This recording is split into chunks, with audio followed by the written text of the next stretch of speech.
You're looking at my Linux Mint 18.1 Mate desktop, due to go end of life in April of 2021.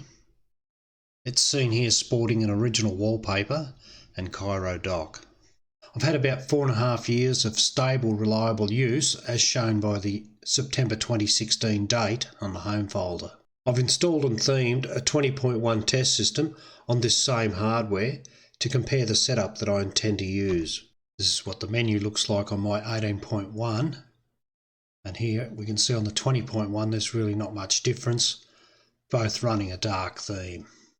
There's not really that much difference other than wallpaper and a bit of the theming. Here we can see the Compiz file browser. Looks fine until I press F3 and go to split pane, and this white stays until I click into it. And here on the 20.1 system, it just works. Compiz works about the same on both systems. Here it is in my 18.1 system, the Cube, Expo,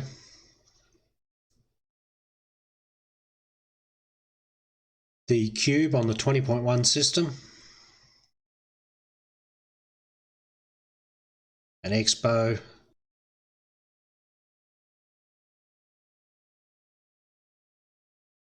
some of the settings are a little bit different, but it pretty much works about the same on either system.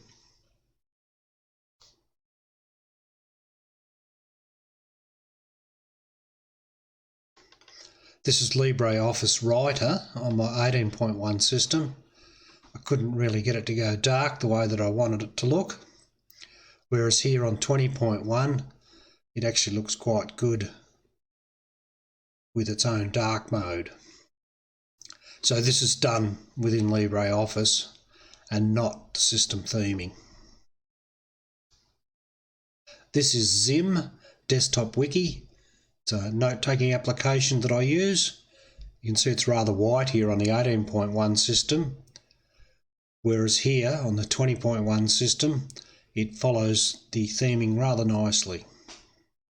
Here we have CainLive misbehaving itself once again on my 18.1 system, and this is it again on 20.1. It looks quite a bit different. I'm sure there's going to be some learning challenges involved, and hopefully the stability will be improved. I did try the upgrade path from 18 to 19 with the intention of going up to the 20 series. However, I started to get a few little glitches and decided I'm going to do a fresh install. After 4.5 years, my 18.1 system still works as good as the day I installed it, and it does seem like a bit of a shame that these things go end of life. However, my 20.1 system does look and feel much better. Even though it's not perfect, there are a few little glitches here and there.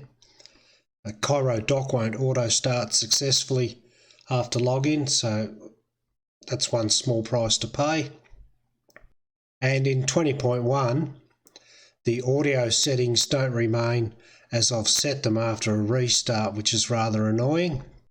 But I suppose 18.1 probably wasn't perfect from the day I installed that either.